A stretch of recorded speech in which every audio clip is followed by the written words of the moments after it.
Yo, what's up sa inyo mga kalabog? Out na tayo sa trabaho. Pero nag-aya tong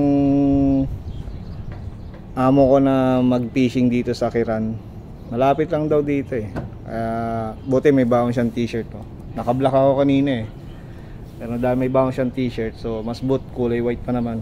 Kasi kung kulay itim ang suot ko, mamumuti yun sa pawis. So kompleto naman yung amo ko. Meron siya mga gamit sa pangingisda. May payong pa siya. Sana hindi kami magtagal.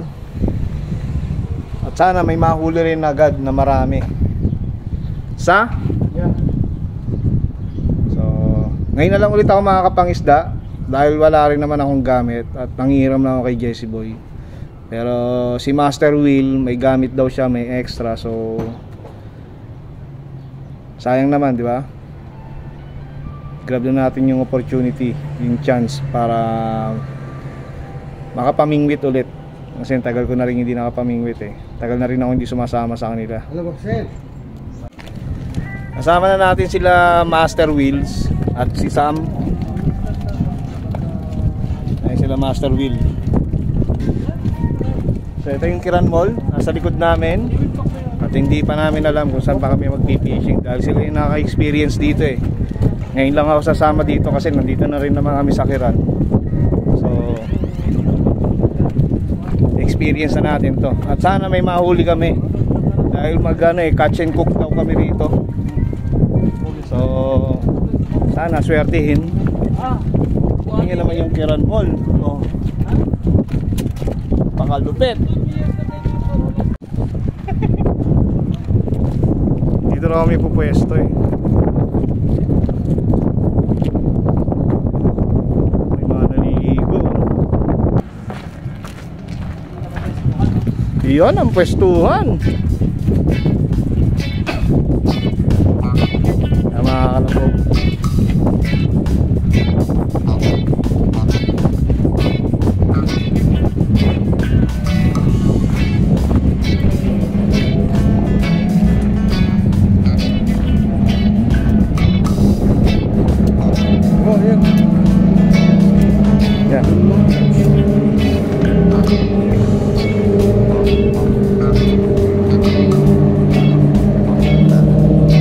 Jet ski.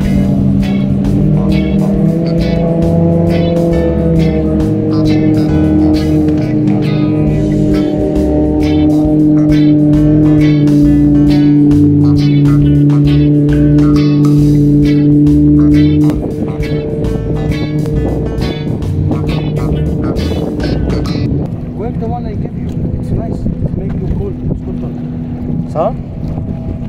Siya si Khalil, ang amo ko. Siya rin yung mahilig mag-aya sa amin mag-fishing. Sobrang saya nitong kasama. Sobrang bait at sobrang approachable. Kaya mahirap makakita ng ganitong amo. Yung kasundo mo sa lahat ng oras at bagay. So tapos na kami mangisda. We are done fishing. Lilipat lang kami. Dahil ang daming nag-jet ski dun. Nabubulabog yung isda, hindi namin mahuhuli. May baon na rin ako. Nakabili na rin ng pagkain pang lunch. So nandito na kami sa area ko sa kami mangingisda. Pero putang ina, mukhang pahirapan to. Yan, tatalon pa oh. Ang laki-laki ko. Oh my goodness. Wala talon, patakbo.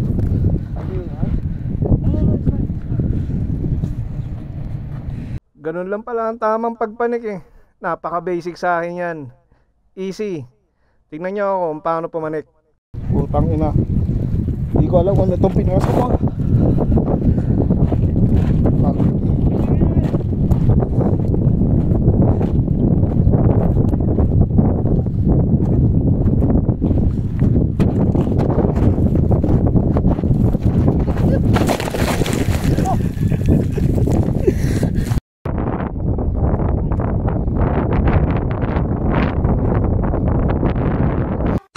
Oh no, oh no, oh no, no, no, no.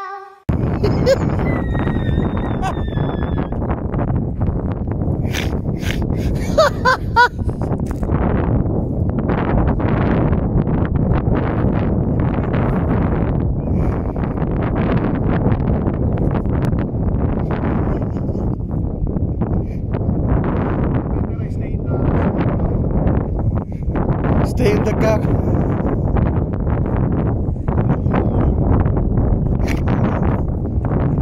You can't do it. So putang ina, ang hirap ng sitwasyon dito. Kita nyo, nadapa naman tayo kanina.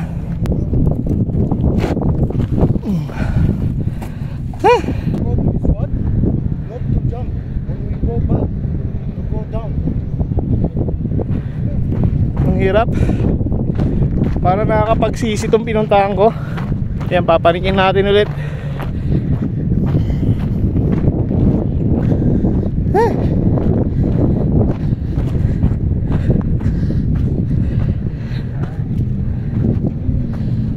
Fuck. Yan, maganda naman dito.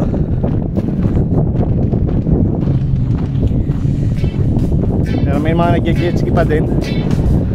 Sana makahuli.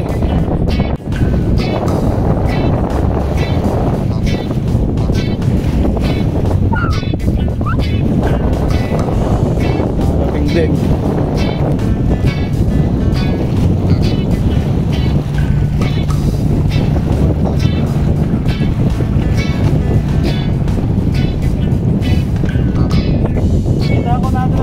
Oo. Yun, kakain na muna tayo. Habang nagsiset up sila master, kami ako kakain. May nabilan akong ulam dito kay kay kuya. Yan, nagtitindihan sa Kiran Mall.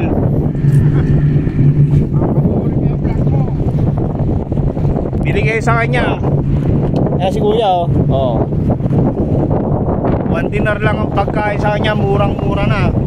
Yo, tapos na tayo kumain. At fishing na tayo para makauwi na maaga. Kailangan natin makahuli ng isda kasi sayang yung pag-dive natin kanina.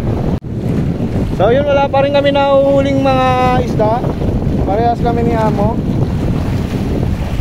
Wala pa rin, nakakailang pukul na yan. At si Master Will at si Kuya Danny nado doon sa kabila. Nagka-casting sila. Nakakailang pukul na rin sila at wala pa rin nahuhuli. At dito kalmado. Ayan nakikita nyo ang dagat. Kalmadong pero wala pa rin isda. Kaya magantay-antay tayo rito. Hanggat hindi nasusunog ang ulay natin, hindi tayo uuwi. Pero magkano usually rentahan dito ng Alam ko, 300. Mahalo no? 2 araw? Pero per booking. Ayan, trabaho ni Kuya Danny dito. Ilang ilan? Wala. Magkakalam ko lang per day. Per day lang. Pinaka na yun, mababa 300. Mahal pala no. Sarap ng buhay nila pa jet ski na lang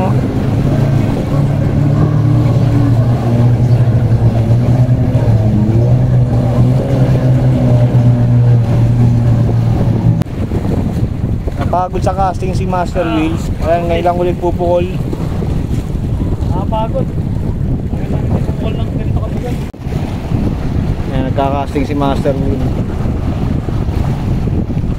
Dalawa sila nagka-casting, si Wheels at si Kuya Danny. May nahuli na si Kuya Danny. Ayan, tawag nila lason eh. Hindi pa raw nakakain. Yan eh, isang line yan eh. Ano yan eh. Sumabit pa yung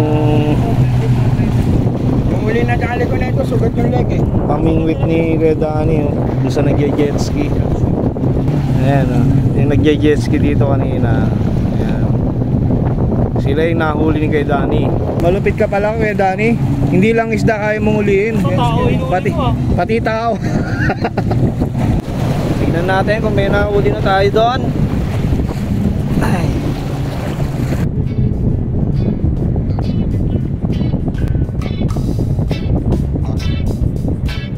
Wala pa rin tayo nahuli. Dito pa rin yung pamain.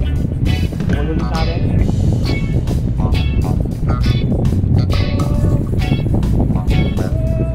Master, malita dyan. Magawa ko shake dito. Oh. Lahat ng mga expat, hindi magtatrabaho, mag-fishing lang. Yun ang the best. Amo, if you are the one shake, what you will do?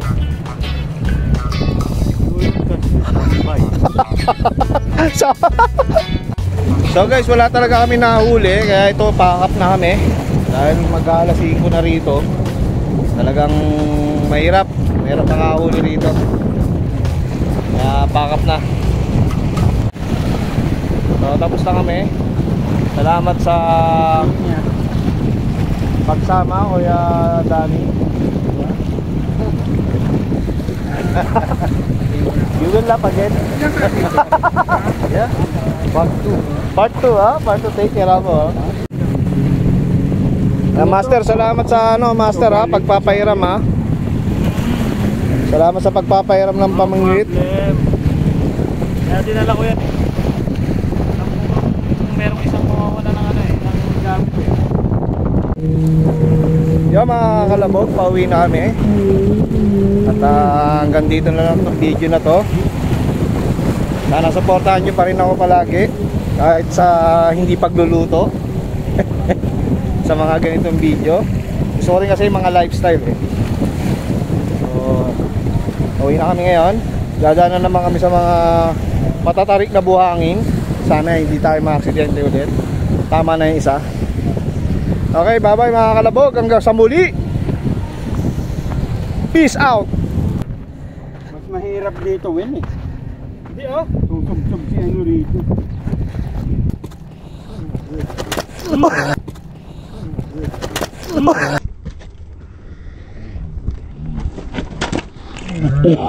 I have it to here.